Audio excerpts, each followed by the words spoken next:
चलिए, तो पिछले लेक्चर में ये सब किए थे, अपने लोग ये क्वेश्चन किए थे, तो इस लेक्चर में पढ़ेंगे कॉम्बिनेशन ऑफ रेसिस्टर। तो हेडिंग डाल लेंगे सभी लोग, हेडिंग डाल लेंगे combination of resistor.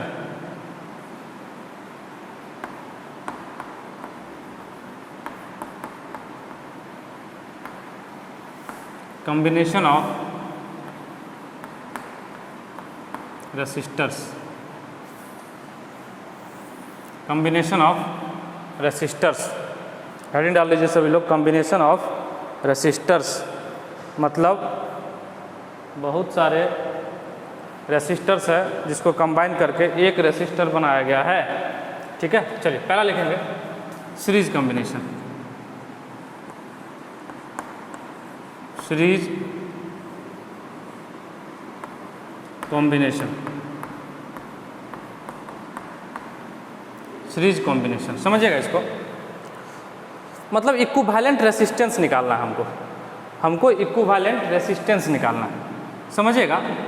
Series combination जो है वो इस तरह से होता है, एक ये लगा दिए, एक इसके बगल में लगा दिए, एक ये लगा दिए, एक इसके बगल में लगा दिए। समझिएगा थोड़ा सीरीज कॉम्बिनेशन का। ये इधर बैटरी लगा दिए, इसका रेसिस्टेंस मान लीजिए R1, इसका रेसिस्टेंस मान लीजिए R2। इस बैटरी का पोटेंशियल मान लीजिए, बहुत बड़ा हो गया, इस बैटरी का पोटेंशियल मान लीजिए V पोटेंशियल डिफरेंस का बैटरी है। चलिए समझते हैं। सबसे पहला बात तो सीरीज समझिए, सीरीज कॉम्बिनेशन कब होगा उसको समझिए। सीरीज कॉम्बिनेशन कब होगा, देखिएगा ध्यान से कि बैटरी से जो करंट निकलेगा, बैटरी से जो करंट यहाँ से निकलेगा, मान लीजिए कि यहाँ से I करंट निकल रहा है, मान लीजिए यहाँ से I करंट निकल रहा है, तो यही I करंट R1 में जाएगा, यही I करंट R1 में जाएगा, और यही I करंट R1 से निकलने के बाद R2 में घुसेगा। तो कहने का मतलब ये हुआ कि जब सेम करंट, I2 क्यों लिए, जब सेम करंट पहले रेसिस्टेंस से और वही करंट फिर दूसरे रेसिस्टेंस के अंदर जाए और फिर वही करंट तीसरे रेसिस्टेंस के अंदर जाए, इसका मतलब सभी रेसिस्टेंस आपस में सीरीज में कनेक्टेड है, सभी रेसिस्टेंस आपस में। अब क्या हुआ कि एक बार बोल दिए कि सेम करंट जा रहा हो, अब एक बार बोल दिए कि जब सेम करंट पास करे तो रेसिस्टेंस सीरीज में, तब हुआ क्या ना, एक स्टूडेंट क्या किया, इधर देखिए, इधर भी 10 एम्पियर हो गया और इसके नीचे में एक था उसमें भी गलती से 10 एम्पियर हो गया। तो वो कह रहा है कि सर आप ही ने तो कहा था जब सेम हो जाए तो सीरीज में हो जाएगा, तो ये लीजिए 10 एम्पियर इधर 10 है, तो ये दोनों क्या सीरीज में हो गया? नहीं, हम मेरे सेम कहने का मतलब ये है कि ये इक्वल नहीं है। सेम कहने का मतलब जो करंट इसमें घुसा है वही करंट इसमें से निकलने के बाद इसमें घुसना चाहिए। अब बहुत अच्छा लॉजिक दे दिया हो कि सर सेम करंट बोल रहे थे 10 एम्पियर 10 एम्पियर, देखिए ना दोनों करंट सेम है, तो क्या दोनों ये सीरीज में हो गया? नहीं, ये सीरीज में नहीं है, ये पैरेलल में। ठीक है, सेम करंट का मतलब जो करंट इसमें से घुसा है वही करंट, मैग्नीट्यूड इक्वल का बात नहीं कर रहे हैं। ठीक है, कि जो करंट इसमें से घुसा और जब इसमें से घुसेगा इसमें से जाएगा, तो अगर यहाँ 10 एम्पियर होगा तो यहाँ ऑब्वियसली सी बात है 10 एम्पियर होगा, यहाँ 5 होगा तो यहाँ 5, क्योंकि जो करंट इसमें घुसा है वही। मतलब अगर एक के बाद एक कनेक्टेड हो तो ऐसे कॉम्बिनेशन को सीरीज कॉम्बिनेशन कहते हैं। ठीक है, ये पढ़े होंगे कि वन आफ्टर वन जब कनेक्टेड होता है तो इस तरह के कॉम्बिनेशन को सीरीज कॉम्बिनेशन कहते हैं, मतलब एक के बाद एक। लेकिन सबसे पहचानने का अच्छा तरीका है कि करंट को देखिए, करंट को। चलिए, ये पोटेंशियल V है, तो ये V पोटेंशियल को ये दोनों रेसिस्टेंस मिलके खाएगा, ये दोनों रेसिस्टेंस मिलके खाएगा। तो मान लीजिए कि इसके अक्रॉस जो पोटेंशियल गैप है, जो पोटेंशियल डिफरेंस है वो V1 है, और इसके अक्रॉस जो पोटेंशियल गैप है वो V2 है। इसके अक्रॉस जो पोटेंशियल गैप है वो V1 है और इसके अक्रॉस जो पोटेंशियल गैप है V2 है। तो देखिए ना, जो V पोटेंशियल जो बैटरी सप्लाई कर रहा था, जो V पोटेंशियल बैटरी सप्लाई कर रहा था, लेकिन ये पूरा का पूरा ब्रांच ना बैटरी के पैरेलल है। यहाँ से लेकर अगर इस पॉइंट को A मान ले, इस पॉइंट को B मान ले, तो देखिए ना A से B के बीच में जो कुछ भी लगा है वो सभी इस बैटरी के पैरेलल है। इसका मतलब A से B के बीच का जो पोटेंशियल गैप होगा, जो पोटेंशियल डिफरेंस होगा वो V के बराबर होगा। अच्छा, ये V1 खाया, ये V2 खाया, तो क्या V = V1 + V2 लिख सकते हैं कि नहीं? V = V1 + V2 आराम से लिख सकते हैं, क्योंकि ये V को कौन कौन खा रहा है, ये और ये, तो दोनों मिलकर V के बराबर होगा। चलिए, बहुत अच्छा। चलिए अच्छा V1 को लिख क्या सकते हैं, इसमें से करंट I घुस रहा है तो ओम्स लॉ से, फ्रॉम ओम्स लॉ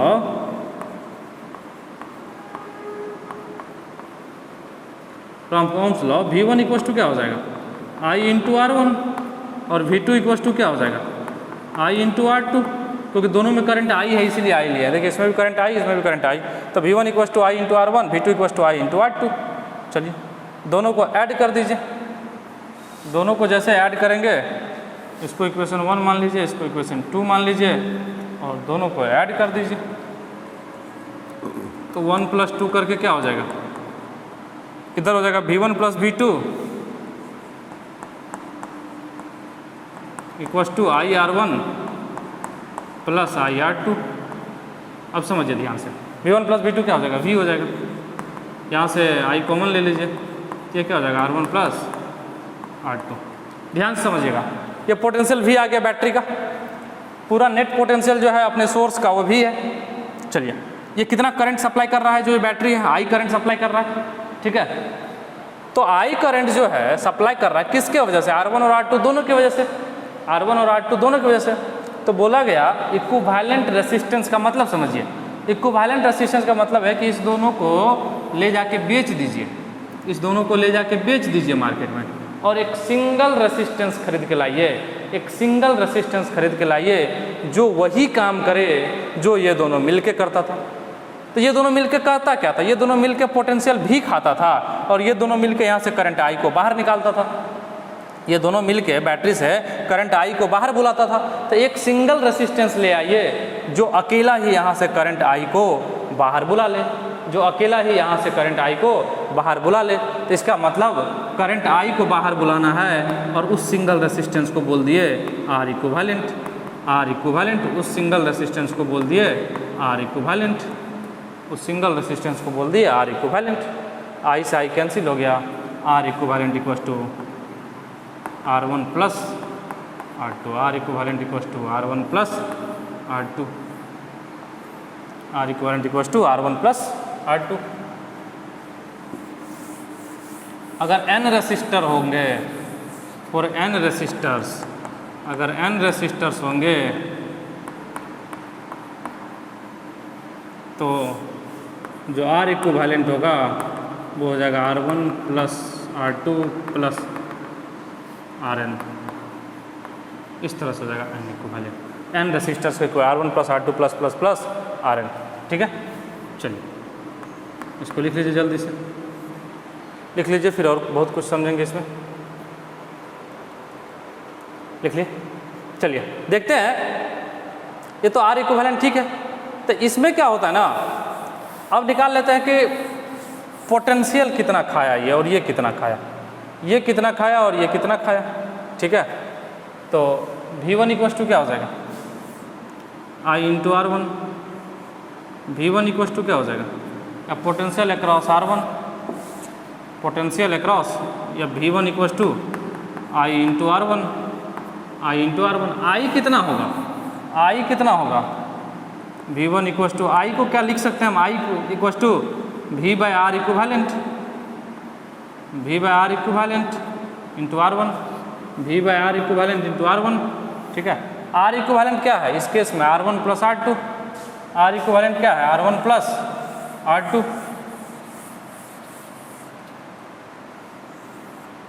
तो V1 इक्वल्स टू क्या हो जाएगा, R1 divided by R equivalent. R equivalent को क्या लिख सकते हैं, R1 + R2, R1 + R2 into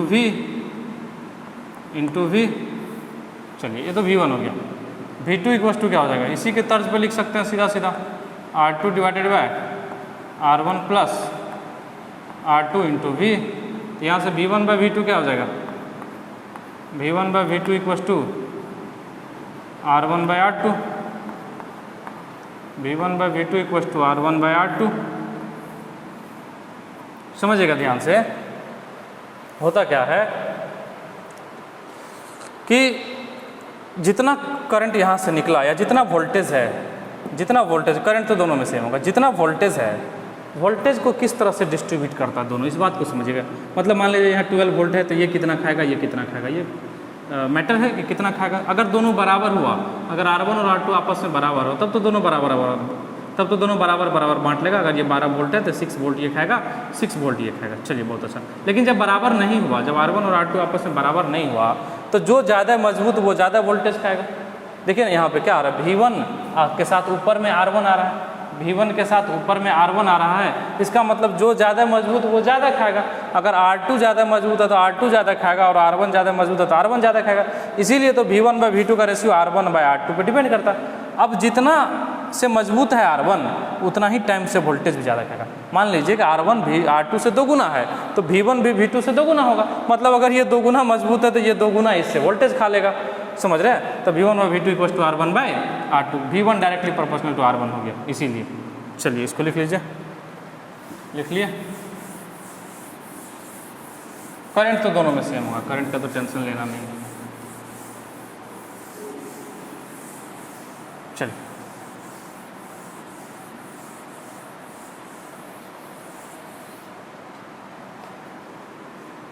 series combination में क्या होता है, जो R इक्विवेलेंट होता है इन सीरीज कॉम्बिनेशन,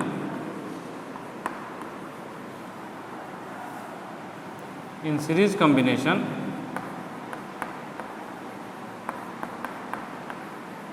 जो R इक्विवेलेंट होता है वो greater than maximum of R1, R2, मतलब जो R इक्विवेलेंट होगा वो इसमें से जो सबसे बड़ा होगा, R1, R2, R3, R4, R5, Rn, इसमें से जो सबसे बड़ा होगा उससे भी ये बड़ा होगा। R इक्विवेलेंट जो R1, R2, R3, R4 में जो सबसे, क्योंकि देखिए डायरेक्टली ऐड हो रहा है ना, तो थोड़ा सा भी अगर ऐड करेंगे तो ये बड़ा हो जाएगा R इक्विवेलेंट। चलिए लिख लीजिए, इसको लिख लीजिए। इसके बाद पैरेलल पढ़ेंगे, लिख लीजिए, फिर पैरेलल पढ़ेंगे, लिख लिए। चलिए अब आता है पैरेलल कॉम्बिनेशन।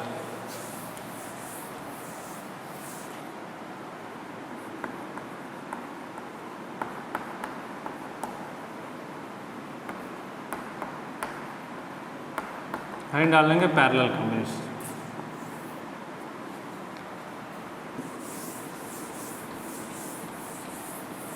पैरेलल कॉम्बिनेशन देखिए क्या होता है ना, क्लास 10th में ये बता दिया जाता है कि जब एक के नीचे एक हो, मतलब एक के ऊपर एक हो, तो वो पैरेलल होता है। ऐसा कुछ नहीं है, ठीक है। ध्यान से देखिएगा, हम पैरेलल बनाते हैं और समझाते हैं कि पैरेलल कॉम्बिनेशन किसको कहेंगे, ठीक है। हम पैरेलल कॉम्बिनेशन भी बनाते हैं और साथ में ये भी बताएंगे कि पैरेलल कॉम्बिनेशन का मतलब क्या होता है।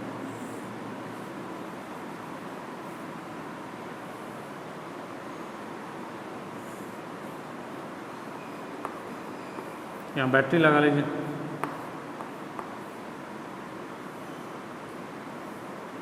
यहाँ बैटरी लगा लीजिए। इसको मान लीजिए R1, इसको मान लीजिए R2, बैटरी का वोल्टेज भी मान लीजिए। समझिएगा पैरेलल कॉम्बिनेशन क्या होता है। कई लोग के मन में आता है कि सर एक के ऊपर एक होगा या एक के नीचे एक होगा तो पैरेलल होगा। तो लीजिए ना, ऐसे करके बना दिए हम।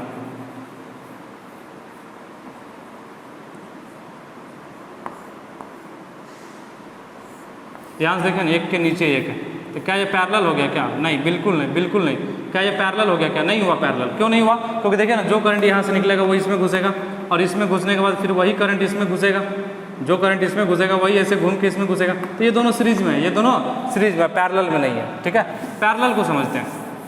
देखिए पैरेलल के लिए जो कंडीशंस होता है वो होता है कि अगर सभी को समान वोल्टेज मिले, समान वोल्टेज मिले, मतलब एक पूरा का पूरा ब्रांच इसके पैरेलल हो। जैसे मान लिया जाए कि आप देखिए ध्यान से, ये R2 को भी ये बैटरी भी वोल्टेज सप्लाई करेगा, क्योंकि देखिए ना ये R2 किसके पैरेलल? इसके पैरेलल है। ये देखिए ना, ये इसके ये पॉजिटिव टर्मिनल से और ये वाला एंड इसके नेगेटिव टर्मिनल से, तो ये भी वोल्टेज इसको भी सप्लाई देगा, ये भी वोल्टेज इसको भी सप्लाई देगा। और R1 को देखिए, R2 को भूल जाइए कि R2 था, तो R2 को जैसे भूल जाइएगा तो आपको दिखेगा अरे R1 भी तो इसी पोल पे आके कनेक्टेड है, R1 भी तो इधर से बैटरी के पॉजिटिव पे और इधर से आके नेगेटिव पे, तो जब ये V वोल्टेज है तो इसको भी V वोल्टेज सप्लाई देगा, इसको भी V वोल्टेज सप्लाई देगा। कहने का मतलब ये है कि आपको जो है ना, अगर सेम पॉइंट के बीच, मतलब सेम पोटेंशियल डिफरेंस के बीच, अगर सेम पोटेंशियल डिफरेंस के बीच अगर दो रेसिस्टेंस कनेक्टेड हो तो वो दोनों को पैरेलल में मानेंगे।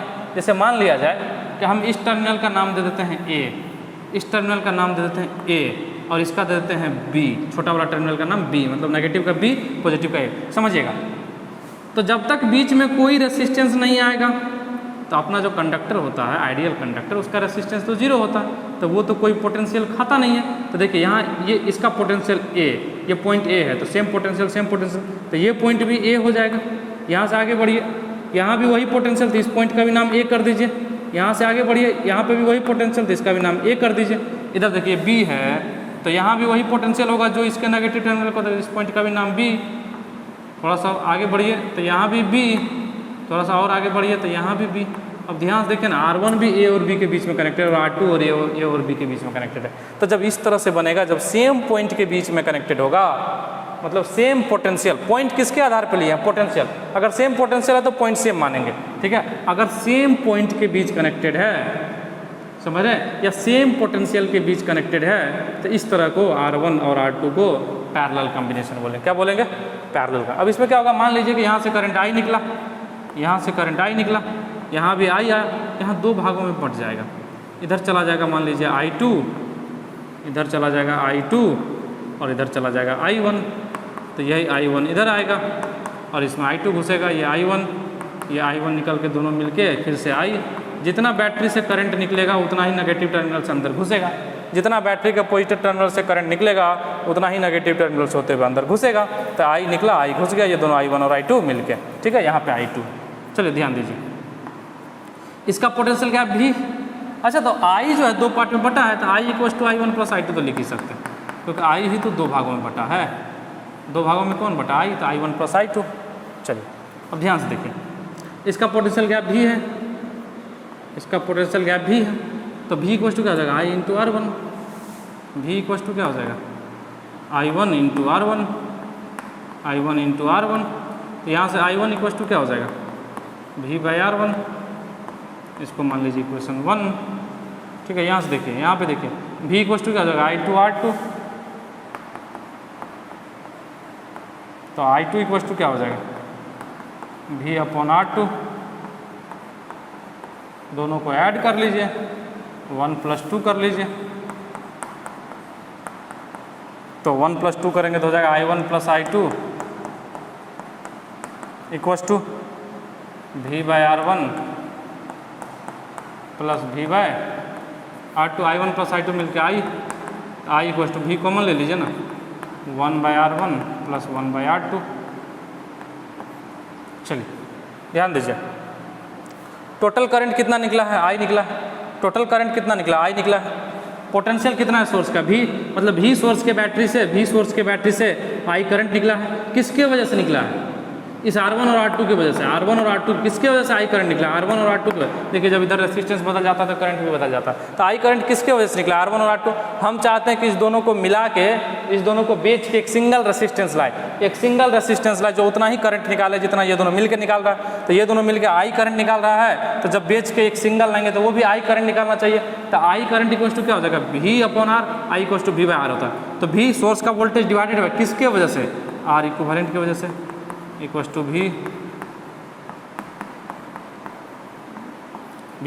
को मार दिया, ठीक है। तो 1/R equivalent = 1/R1 + 1/R2, 1/R1 + 1/R2। चलिए इसको लिखिए, फिर आगे बढ़ेंगे। इसको लिखिए जल्दी से, इसको लिख लीजिए, 1/R1 + 1/R2 लिख लिए। मिटाएं इधर।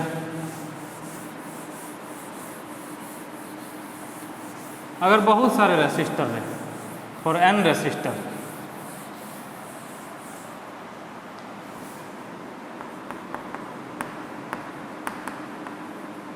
For n resistors, 1/R equivalent क्या हो जाएगा, 1/R1 + 1/R2 + 1/Rn + 1/Rn। देखिए जब दो रेसिस्टर रहे ना, ये हो गया।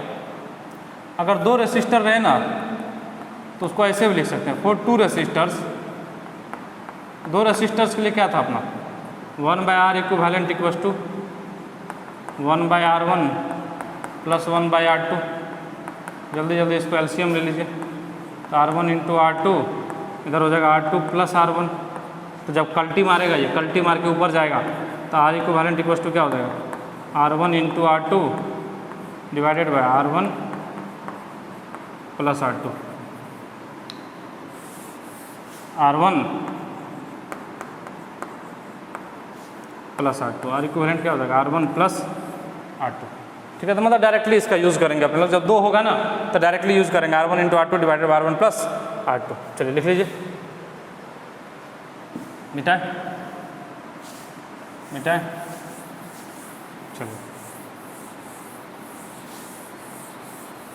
देख लेते हैं करंट कितना होगा I1 क्या होगा करंट देख लेते हैं कितना होगा। I1 कितना होगा, I1 इक्वल्स टू क्या हो जाएगा V/R1।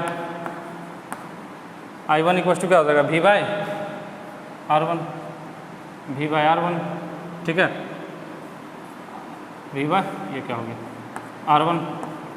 V को क्या लिख सकते हैं I डिवाइडेड बाय, या 1/R1 रहने दीजिए इसे 1/R1। V को क्या लिख सकते हैं V बराबर होता है I into R equivalent. V equals to क्या होता है I इंटू R इक्विवेलेंट। ठीक है, तो I1 equals to 1/R1। R equivalent क्या होता है R1 into R2 divided by R1 plus R2। R equivalent क्या होता है दो के लिए R1 into R2 divided by R1 plus R2। R1 से R1 cancel, I1 equals to क्या हो गया, ध्यान से देखिए ना, I1 इक्वल्स टू क्या हो गया R2 divided by R1 plus R2 into I R2 divided by R1 plus R2 into ये I है। फिर बोलेगा सर क्या लिख रहे हैं, पता नहीं चल रहा। अब I2 क्या हो जाएगा, इसी के तर्ज पे बताइए ना, I2 क्या हो जाएगा। देखिए जब I1 था तो R2 था, तो I2 में क्या होगा R1 divided by R1 plus R2 into I। तो ये हो जाएगा। समझिए इसको ध्यान से, क्या हो रहा है कि जब I1 ले रहे हैं, जब करंट I1 निकाल रहे हैं तो R2 आ रहा है, जब I2 ले रहे हैं तो इधर R1 आ रहा है। कहने का मतलब ये R की इन्वर्सली प्रोपोर्शनल जा रहा है, करंट जो है वो R की इन्वर्सली प्रोपोर्शनल जा रहा है। मतलब जो रेसिस्टेंस कम उसमें करंट ज़्यादा है, और जो रेसिस्टेंस ज़्यादा है उसमें करंट कम। और होना भी तो यही चाहिए। रेसिस्टेंस का मतलब होता है करंट का अवरोधक, करंट का अपोजिशन होता है, अवरोधक होता है, उसका प्रतिरोधक होता है, मतलब उसका विरोध करने वाला होता है। तो जब यहाँ विरोध करने वाला बड़ा वाला, जब बहुत ज़्यादा लोग यहाँ विरोध करने वाला होगा तो क्या आप इधर से जाएंगे, इधर से ज़्यादा लोग नहीं जाएगा ना, इधर से कम लोग जाएगा। तो जहाँ विरोध ज़्यादा है वहाँ कौन जाना चाहेगा। मान लीजिएगा आपका बहुत ज़्यादा विरोध है पाकिस्तान में, इंडियन को वो लोग नहीं देखना चाहता, तो क्या आप इधर से जाएंगे, क्या आप लाहौर जाएंगे, क्या आप इस्लामाबाद जाएंगे, नहीं जाएंगे ना। तो यहाँ पे विरोध बहुत ज़्यादा है, तो विरोध बहुत ज़्यादा है तो इधर से करंट कम जाना चाहेगा, ज़्यादा करंट नहीं जा। हाँ कुछ लोग तो ऐसे होते ही हैं जो लाहौर इस्लामाबाद हर जगह चले जाते हैं। ठीक है, तो इधर क्या होता है कि इधर का जब रेसिस्टेंस ज़्यादा तो करंट कम, और जब इधर का रेसिस्टेंस अगर बहुत कम तो करंट बहुत ज़्यादा होता। तो यहाँ से अगर I1/I2 करेंगे, I1/I2 जब करेंगे तो इन्वर्सली प्रोपोर्शनल है, तो I1/I2 करेंगे तो हो जाएगा R2 डिवाइडेड बाय R1। तो इसमें करंट का डिवीजन हो रहा है, और सीरीज़ के केस में वोल्टेज का, पोटेंशियल का डिवीजन होता था। और इस केस में देखिए करंट दो भागों में बट रहा है। ठीक है, उसमें सीधा हो गया था V1/V2 इक्वल्स टू R1/R2, इसमें उल्टा I1/I2 इक्वल्स टू R2/R1। इसमें करंट डिवाइड हो रहा है, और उसमें इसको भी मिटा दें। चलिए अब पैरेलल में क्या होता है, इन पैरेलल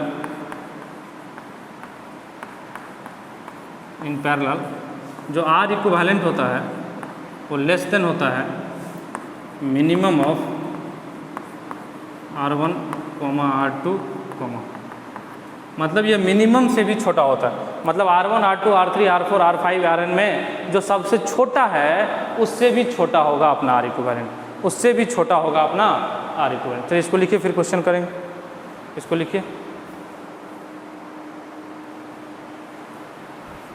लिख लीजिए जल्दी से, फिर छोटा छोटा क्वेश्चन करेंगे। लिख लिए। लिख लिए। चलिए क्वेश्चन है, चलिए मिटा दें।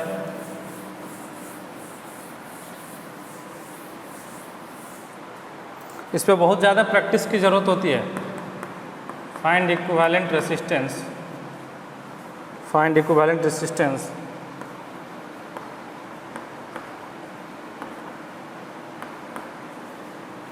equivalent resistance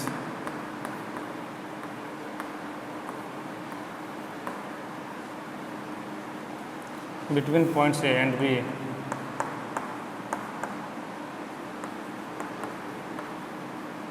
in the following circuit.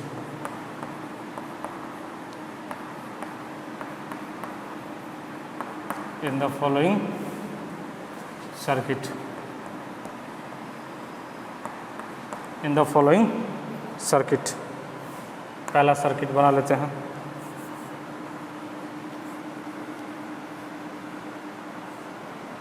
बन जाएगा इतना में।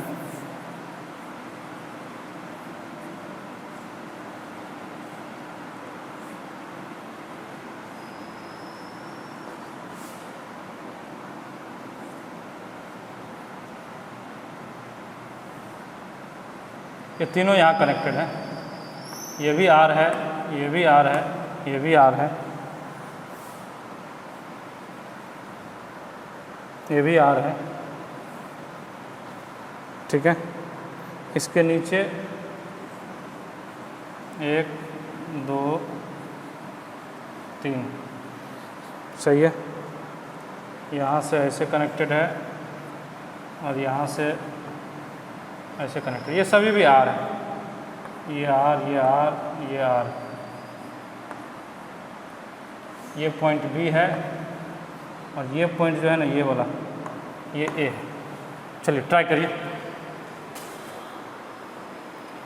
चलिए ट्राई करिए। ये पॉइंट ए है और ये पॉइंट बी है, मतलब बैटरी इस दोनों के बीच कनेक्टेड। समझिए, जिस दो पॉइंट के बीच बोलेगा इसका मतलब बैटरी जो है ना उसी दो पॉइंट के बीच है। मतलब ए पे पॉजिटिव है या बी पे नेगेटिव है, किसी पे भी, या इस पे नेगेटिव है इस पे पॉजिटिव है, मतलब पॉजिटिव नेगेटिव का कोई लफड़ा नहीं है कि बैटरी को किसी भी तरह कनेक्ट करिए आंसर सेम आएगा। ठीक है, तो या तो ए पे मान लेते हैं कि एक टर्मिनल बैटरी का ए पे कनेक्टेड है और दूसरा बी पे है, तो आप मन में ही सोच लीजिए, मतलब मन में कल्पना कर लीजिए, आप इमेजिनेशन ले लीजिए। ठीक है, जैसे सपना देखते हैं ना, जो कल्पना, जो रात को सपना आता है, तो समझिए उस तरह कल्पना कर लीजिए कि बैटरी का एक टर्मिनल ए पे है और एक टर्मिनल बी पे है, क्योंकि ए एंड बी के बीच बोला है। ए एंड बी, ये भी आ रहा है, सारा रेसिस्टेंस आ रहा है। ध्यान दीजिए, ध्यान दीजिए, इसका सॉल्यूशन करते हैं। तो ये पॉइंट ए है, यहाँ से इस पॉइंट को मान लीजिए सी, तो ये पॉइंट भी सी हो जाएगा, ये पॉइंट भी सी। जब ये सी तो ये भी सी, तो ये देखिए ना, ये तीनों ए से सी के बीच में, ए से सी के बीच में, ए से सी के बीच में, इसका मतलब तीनों किस में हो गया, पैरेलल में हो गया। तीनों किस में हो गया, पैरेलल में हो गया। तो पैरेलल में जब एन रेसिस्टेंस, इक्वल रेसिस्टेंस हो ना, जैसे देखिए ना R R R N resistance तक है और सभी पैरेलल में, जिसका आर इक्वलेंट सीधा सीधा समझिए ना, आर बाई एन हो जाएगा। सीधा सीधा क्या हो जाएगा, आर बाई एन हो जाएगा, आर बाई एन हो जाएगा। ठीक है, इसको देख भी सकते हैं, जैसे 1 by R equivalent equals to क्या हो जाएगा, 1 by R plus 1 by R plus N तक, तो क्या हो जाएगा, एन बाई आर ऐड करके, तो आर इक्वलेंट इक्वल्स टू क्या हो गया, आर बाई एन हो गया कि नहीं। तो जब इक्वल होना तो बहुत आसान हो जाता है, जब इक्वल होना तो बहुत आसान हो जाता है। चलिए, तो यहाँ पे तीनों किस में है, पैरेलल में है। ये क्या हो रहा है, तीनों किस में है, पैरेलल में है। तो तीनों को क्या करेंगे, r/3 कर देंगे। तो r/3 लगा लीजिए, कहीं भी लगा लीजिए, ए और सी के बीच में कहीं पे भी लगा लीजिए r/3, ये r/3 हो जाएगा। ये पॉइंट ए था अपना, ये पॉइंट सी था। चलिए, बहुत अच्छा, ध्यान दीजिए। इस पॉइंट को मान लीजिए कुछ भी m, तो ये m इधर से वायर से कनेक्टेड है, तो ये भी m, इसको मान लीजिए ये b है। अच्छा, m क्यों मानेंगे, ये देखिए ना, ये c है ना, तो ये c यहाँ से चल के आ गया, ये c, तो यही वायर आ जाएगा इधर से चल के, ये भी c। बहुत अच्छा, c इधर से ये b, ये पॉइंट भी b, ये पॉइंट भी b, ये पॉइंट भी b, ये पॉइंट भी b। तो इस तीनों को ध्यान से देखिए, ये c और b के बीच में लगा है, ये भी बी और सी के बीच में लगा और ये भी बी और सी के बीच में लगा। ये तीनों जो है ना सेम पॉइंट के बीच में कनेक्टेड है। तो जब सेम पॉइंट के बीच में कनेक्टेड इसका मतलब तीनों फिर से पैरेलल हो गया। अरे ये देखिए ना, ये क्या था, ये किस पॉइंट को सी माने थे, तो सी, ये देखिए सी, तो यहाँ से भी वायर से कनेक्टेड है, सी इधर से वायर से कनेक्टेड है, तो ये भी सी, इधर बी था तो ये बी, ये भी बी, अब इधर वायर से कनेक्टेड है। तो जिधर जिधर वायर से, देखिए वायर का क्या होता है ना, जो आइडियल वायर जो इस तरह का बना होता है उसका रेसिस्टेंस 0 होता है, मतलब वो पोटेंशियल को ड्रॉप नहीं कराता, वो पोटेंशियल नहीं खाता है। तो जब यहाँ पे बी था तो यहीं पे पोटेंशियल सेम होगा, तो बी यहाँ पे बी, यहाँ से चल के आगे यहाँ पे बी, तो ये आर पैरेलल में। तो सी से बी के बीच में एक लगा हुआ है तीनों का पैरेलल r/3। तो सी से बी के बीच में लगा दीजिए r/3,